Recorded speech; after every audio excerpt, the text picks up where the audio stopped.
mengatakan pengerasa abah menambah-nambah amalia, menambah-nambah zikir, itu bukan menambah-nambah, tetapi memang itu otoritas.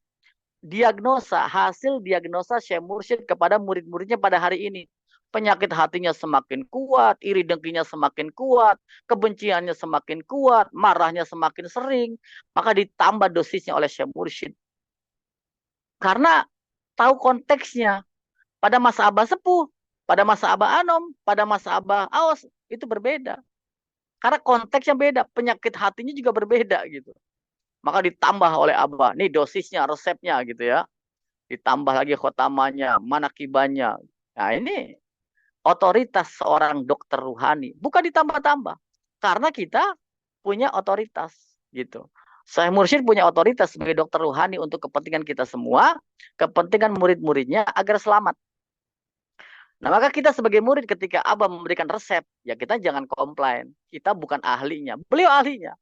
Kita datang ke dokter, sakit, diberikan obat. Apa kita komplain? Kita nurut saja obat apapun kita makan, begitu kan? Mau obat yang besar-besar, mau banyak, mau pahit, kita makan. Kenapa? Agar fisik kita sehat, agar kita sehat. Sama kita juga hari ini. Abah memberikan resep, sabda-sabdanya, maklumat-maklumatnya. Untuk apa? Ya kita makan saja, kita terima saja agar hati kita sehat, hati kita salim, kolbun salim kan tujuannya. Sama bantu sama-sama kita semua di hadapan Syekh Mursyid Pengarsa Abaos. Karena barokah beliau untuk kepentingan kita semua, khusus pada malam hari ini untuk pemangku manakib Ibu Haja Mulyatmi sekeluarga dan untuk kita semua yang hadir, keberkahan, kesehatan yang sempurna, dan juga hajat yang baik dikabul Allah, dijauhkan dari malapetaka mara bahaya, diistiqomahkan dalam iman, Islam, dan ihsan, diistiqomahkan dalam rangka terus mengikuti amalia Syekh Mursyid, dalam rangka kita terus mendekatkan diri kepada Allah Subhanahu wa taala. Amin ya Allah ya rabbal alamin. Al-Fatihah. A'udzu billahi minasyaitonir rajim. Bismillahirrahmanirrahim. Alhamdulillah rabbil alamin. Ar-Rahmanir-Rahim Maliki yaumiddin iyyaka na'budu wa iyyaka nasta'in ihdinas siratal mustaqim siratal ladzina an'amta 'alaihim ghairil maghdubi 'alaihim waladdallin amin. Bapak Ibu, ikhwan akhwat, para pecinta kesucian jiwa, yang saya hormati para wakil talqin, yang saya hormati Bunda Hayas keluarga, Profesor Priyatno dan guru-guru, petugas manakib yang tidak bisa saya sebutkan satu persatu, keluarga besar Manakib Online Internasional. Kita bersyukur pada malam hari ini kita kembali Manakban Online Internasional dimanapun kita berada hari ini, baik ada di dalam negeri ataupun di luar negeri, yang ada di kota ataupun di daerah, di desa, ada yang di perjalanan, di rumah, dan malam ini kita menikmati bagaimana karomah Syekh Mursyid agar kita terus istiqomah diwasilakan melalui Manakban Online Internasional. Pada kesempatan malam hari ini, saya akan bagaimana mengingatkan diri saya dan kita semua bahwa di dalam kitab Miftahus Sudur, kita penting untuk bagaimana kita mempunyai mursyid sebagai dokter rohani kita. Kenapa kita butuh dokter rohani? Kadangkala kalau kita punya fisik sakit, langsung mencari dokter fisik gitu, buru-buru. Tetapi ketika rohani sakit, kita tidak penting merasa bahwa itu adalah kita penting punya dokter. Kita mesti menyadari bahwa justru penyakit rohani itu lebih berbahaya daripada penyakit fisik sebenarnya. Karena segala sesuatu tergantung kepada sesuatu yang tidak kelihatan. Tentang bicara dokter rohani ini adalah mengobati rohani kita. Penyakit di dalam rohani kita. Penyakit di dalam batin kita. Penyakit di dalam kalbu kita. Di hati kita. Orang-orang yang mempunyai penyakit hati, maka dia punya kelainan kepribadian. Apa itu bentuknya? Kelainan kepribadian itu bentuknya adalah perilaku. Bentuknya adalah perbuatan. Maka ini sangat berbahaya. Contoh seandainya tidak suka kepada orang, benci kepada orang, kata-katanya, perbuatannya, atau ketikan-ketikannya, menulis statusnya, menulis artikelnya untuk kebencian-kebencian. Ini artinya dia punya kelainan. Jadi ada orang yang benci kepada orang lain, menghujat, menjatuhkan. Ini dia punya kelainan di dalam dirinya sebab ada penyakit hati. Nah, maka kita diingatkan oleh pengarsa Abah apa? Wala syakka anna ilaja amrodil batin kulliha wajibun. Tidak diragukan lagi bahwa penyembuhan seluruh penyakit batin adalah wajib. Nah, artinya kita butuh dokter ruhani sebagai orang yang bisa menyembuhkan penyakit hati kita. Menyembuhkan penyakit hati ini hukumnya wajib, kata Abah. Nah, maka kita bertorikoh. Kita punya guru. Karena kita menjadikan guru kita adalah sebagai dokter ruhani kita.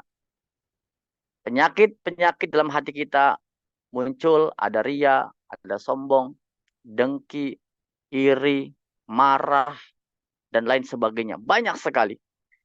Kalau kita menyadari bahwa diri kita masih ada marah, masih ada benci, masih ada ria, masih ada kesel sama orang, masih ada kebencian-kebencian yang tertuang di dalam perbuatan kita, baik perkataan kita, perbuatan kita, tulisan kita, tendensi kebencian kepada orang lain, artinya hati kita masih ada penyakit. Kita belum sembuh, belum sehat.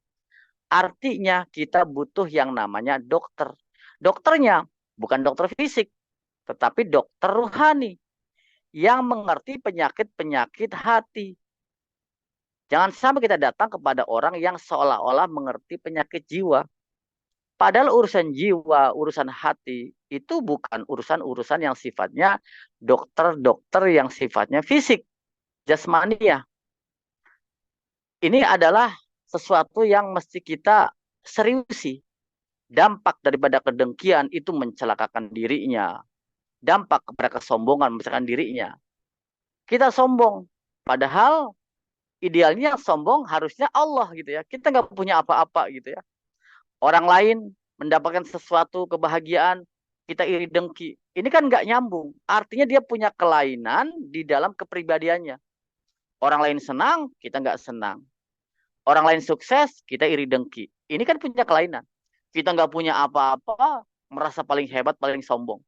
Ibadah kita biasa-biasa saja, merasa paling ibadah paling suci. Ini adalah kelainan kejiwaan, kelainan kepribadian. Itu penyakit hati. Maka di dalam prosesnya, dalam jangka semakin ke sini, orang sudah mencari sumber daripada sebuah penyakit fisik. Ternyata penyakit fisik pun bersumber daripada penyakit ruhani, penyakit hati. Ketika orang banyak gelisah, penyakit fisiknya muncul. Ketika orang banyak marah, penyakit fisiknya muncul. Ketika orang banyak kebencian kepada orang lain, maka ada organ-organ tubuh yang rusak, yang akhirnya berdampak secara psikosomatis.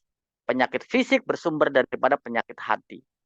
Dulu kita berpikir bahwa seolah-olah dibeda-bedakan, seolah-olah tidak ada hubungan antara penyakit fisik dan penyakit hati. Ternyata setelah diteliti dan bukti, orang-orang yang hidupnya dalam 24 jam dengan kebencian, dengan menjelekkan orang lain, menjatuhkan orang lain, kata-katanya, tulisannya, semuanya, ini akhirnya berdampak kepada psikologisnya. Lama-lama berdampak kepada fisiknya.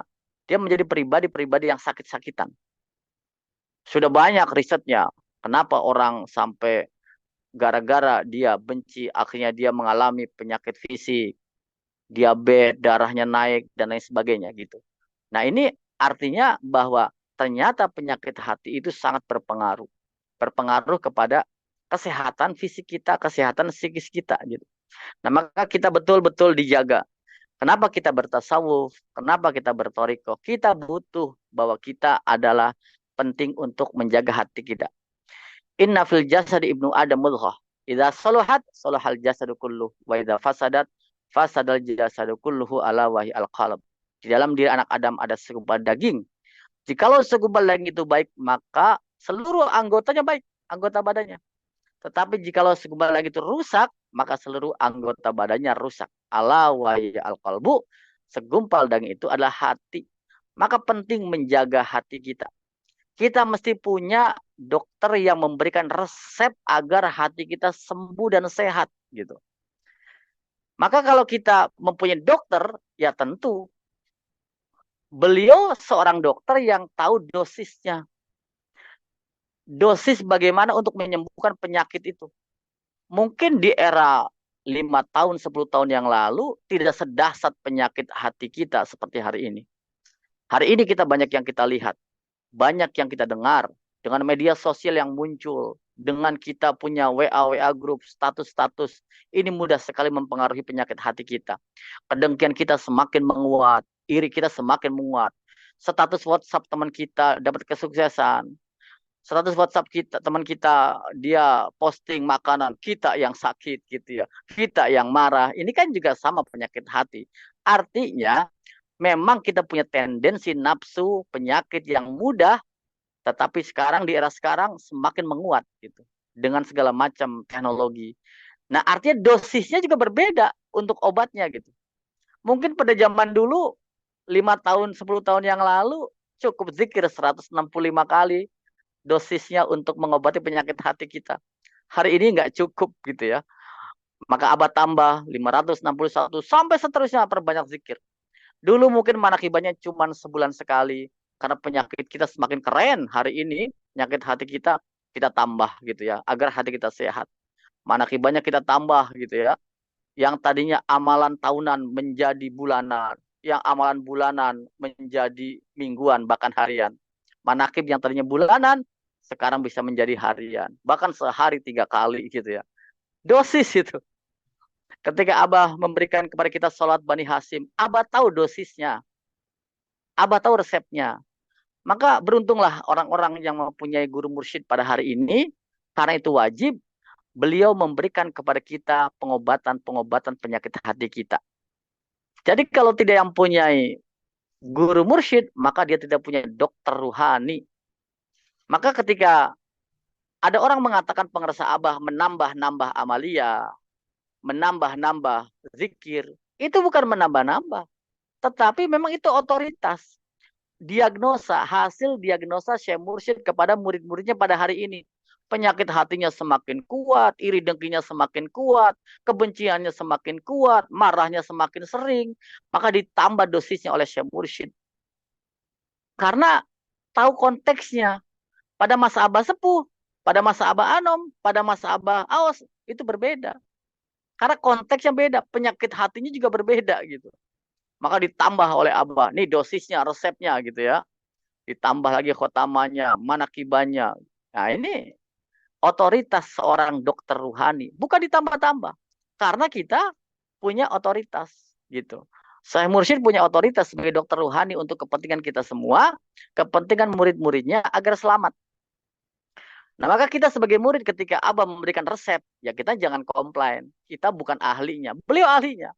Kita datang ke dokter, sakit, diberikan obat. Apa kita komplain? Kita nurut saja obat apapun kita makan, begitu kan?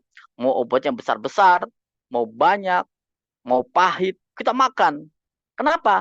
Agar fisik kita sehat. Agar kita sehat. Sama kita juga hari ini. Abah memberikan resep, sabda-sabdanya, maklumat-maklumatnya. Untuk apa? Ya kita makan saja, kita terima saja agar hati kita sehat. Hati kita salim, kolbun salim, kan tujuannya. Ciri daripada kolbun salim apa? Kita mudah memaafkan, kita mudah menghargai orang, kita menghormati orang. Ini adalah ciri kolbun salim. Mudah tersentuh hati kita. Ini adalah kolbun salim. Gitu. Kalaupun kita menegakkan sebuah kebenaran, ada orang yang tidak suka dengan kita akan berikan pelajaran-pelajaran kepada dia. Ini tugas daripada syariat gitu ya. Tugas daripada dakwah. Kita memberikan pelajaran jerak kepada orang lain, tapi hati kita tetap dijaga, jangan sampai ada kebencian. Caranya, zikirnya terbanyak. Zikirnya diperbanyak gitu. Karena tidak bisa kita menghilangkan penyakit benci, marah, kesal kecuali dengan zikir yang banyak. Kalau kita hari ini tugas kita dakwah, hari ini kita tugas kita memberikan teguran kepada orang lain, maka zikirnya diperbanyak agar hati jangan ikut-ikutan. Kita sebagai penegak keadilan, penegak hukum, karena tugas kita, profesi kita, hati kita pun dijaga. Hati kita jangan ikut-ikutan, karena hati kita mesti qalbun salim. Gitu. Karena penting. Dijaga. Jangan sampai kita bertasawuf, bertorikoh, kita rusak hati kita. Kita merasa paling benar gitu ya. Nah maka Bapak Ibu ikhwan akhwat, luar biasa ujian kita hari ini. Dari pengersa Abah, hakikatnya dari Allah Subhanahu wa taala, kita hari diuji betul bagaimana kita menjaga hati kita agar tetap bersih suci. Dengan apa? Tiada lain. Zikir kita tambah, tahajud kita diperkuat, sunnah-sunnah kita perkuat, khotaman manakibahnya kita dengan serius. Ini artinya dalam rangka menjaga hati kita. Dicuci hati kita. Karena kalbu ini adalah sarang segalanya. Di situ ada kemauan, ada keinginan, ada hubud dunya, iri dengki, dan lain sebagainya. Dan juga ada kebaikan-kebaikan. Maka kalau kita lihat peristiwa bagaimana Rasulullah di usia 4 tahun. Ketika di luar kota Madinah, dibelah dadanya oleh malaikat Jibril. 2 malaikat, diambil kalbunya, dicuci dengan air zam-zam. Hakikatnya itulah tazkiyatun nafas. Hakikatnya itulah tasawuf. Qad aflaha man zakkaha wa qad khaba man dassaha. Berbahagialah orang-orang yang mensucikan hatinya, kalbunya. Dan rugilah orang-orang yang mengotori hatinya. Nah, kita itu dikotori hati kita setiap hari, setiap saat. Dengan segala macam berita-berita, Masya Allah. Maka kalau kita kotor, bersihkan. Kotor, bersihkan. Kotor, bersihkan. Ya mungkin Bapak Ibu punya rumah. Kalaupun rumah itu nggak banyak tamu, tetap aja seharian, tiba-tiba lantai kita kotor, bersihkan. Ah, nanti saja. Nanti juga disapu, nanti juga dibersihkan. Biarkan kotor. Lama-lama mengarat, berkarat gitu. Lama-lama rumahnya kotor, rusak. Maka kotor, bersihkan. Kotor, sapu. Kotor, sapu. Kotor, sapu. Kotor, cuci. Kotor, cuci. Maka ada Syekh Abdul Qadir nasihatnya apa? Jangan kau sibukkan hanya mencuci bajumu, tetapi juga kamu mesti sibukkan mencuci di dalam bajumu, yaitu hatimu. Nah, hari ini, kalau kita kebanyakan kita mengotori hati kita, ya mencucinya harus sering gitu ya. Maka dosisnya ditambah. Deterjennya ditambah, mencucinya, cara menggosoknya gitu ya, direndamnya agar baju kita bersih. Sama hati kita juga. Cara kita deterjennya harus bagus. Yang teruji apa? La ilaha illallah. Deterjennya yang luar biasa. Metodenya, cara menggosoknya itu harus luar biasa, jangan biasa aja. Kalau mesin cuci yang luar biasa gerakannya. Sama. La ilaha illallah, la ilaha illallah. Seperti itu. Gerakan kita pun harus kuat. Gitu. Perbanyak. Agar apa? Agar noda-noda itu hilang dari diri kita. Nah inilah Bapak Ibu, ikhwan akhwat, maka kita penting untuk bagaimana kita menjaga hati kita. Maka kata Abah, penceramah juga nggak boleh lebih dari 30 menit. Kalau sudah 30 menit, apa yang terjadi? Kesurupan. Kesurupan itu artinya apa? Muncul penyakit-penyakit hati gitu. Ceramahnya pengen didengar gitu ya. Orang-orang tidak memperhatikan, dia kesal dan marah. Lama-lama dia ngawur, muncul kebencian kepada orang. Tadinya ceritanya bagus di awal-awal. Semakin lama, lama-lama dia mencari bahan, akhirnya apa? Menjelekkan orang lain, menggunjing orang lain. Muncul iri, dengki, dan lain sebagainya. Ini luar biasa. Maka penceramah-penceramah manakib tidak boleh lebih dari 30 menit, kata Abah. Dan kita menyadari bahwa di dalam manakib penceramah ini hakikatnya adalah Abah yang memberikan ceramah. Kita tidak punya apa-apa, ini panggungnya Abah, manakib ini. Maka kalau seorang penceramah pun, seorang yang memberi khidmat ilmiah, orang yang mendapat tugas khidmat amaliyah pun, kalau dia merasa hebat pada tanbinya, tawasulnya, mankobahnya, Masya Allah, manakib ini bukan punya kita. Manakib ini punya Syekh Mursyid. Kita hanya dipinjam mulut kita. Dipinjam mulut kita untuk baca Quran, baca tanbih, jadi MC, tawasul. Ini penting. Karena apa? Maka kita sepanjang kita menjadi petugas manakib, hati kita terkoneksi dengan Syekh Mursyid. Hati kita terkoneksi dengan Allah Subhanahu wa taala. Maka dalam satu kejadian, ketika ada seorang qori mau manakib, Abah tanya, sudah talqin belum? Belum. Kata Abah, talqin dulu baru baca Quran. Nah, artinya di situ, di dalam manakib ini jangan sampai ada petugas yang belum talqin, walaupun baca Qurannya bagus, tiba-tiba dia menjadi petugas manakib. Karena manakib ini bukan pengajian biasa. Karena bagaimana menjaga hati kita terkoneksi dengan Allah Subhanahu wa taala, terkoneksi dengan Syekh Mursyid. Areanya adalah area hati gitu ya. Nah, maka Bapak Ibu sekalian ikhwan akhwat, pada kesempatan malam hari ini kita mengingatkan, kita diingatkan oleh Abah Anom, oleh Abah Sepuh, oleh Abah Aos, terutama dalam kitab Miftahus Sudur ini, bahwa kita membutuhkan yang namanya dokter ruhani. Syekh Mursyid adalah dokter ruhani bagi kita, bagi penyakit-penyakit hati kita. Dan kita menyadari masih banyak sekali penyakit hati kita. Apalagi sekarang, virus-virus penyakit itu berdatangan setiap saat ke hati kita, sehingga kita mudah marah, mudah kesal, mudah benci, maka kita sangat butuh seorang dokter ruhani. Karena penyakit ini kalau dibiarkan, maka tanpa disadari kita menjadi pribadi yang sombong. Kita nggak tahu bahwa diri kita sombong. Kita nggak tahu diri kita dengki. Dan itu lama-lama akhirnya menjadi habit dan berdampak kepada kelainan daripada perilakunya, perbuatannya. Seolah-olah benar, seolah-olah suci, padahal itu adalah kebencian-kebencian penuh dengan kesakitan-kesakitan di dalam hatinya. Naudzubillah. Insya Allah dengan kita terus menjadikan Syekh Mursyid sebagai dokter ruhani kita diselamatkan oleh Allah Subhanahu wa taala dengan karomah barokah Syekh Mursyid, pengersa Abaus untuk kesehatan kita, fisik kita, hati kita, diri kita, pasangan kita, keluarga kita. Amin ya Allah ya Rabbal Alamin. Al-Fatihah. A'udzubillahi minasyaitonirrajim. Bismillahirrahmanirrahim. Alhamdulillah Rabbil Alamin. Ar-Rahmanirrahim. Maliki yaumiddin. Iyyaka na'budu wa iyyaka nasta'in. Ihdinas siratal mustaqim. Siratal ladzina an'amta 'alaihim ghairil maghdubi 'alaihim waladdallin. Amin. Terima kasih. Wassalamualaikum warahmatullahi wabarakatuh.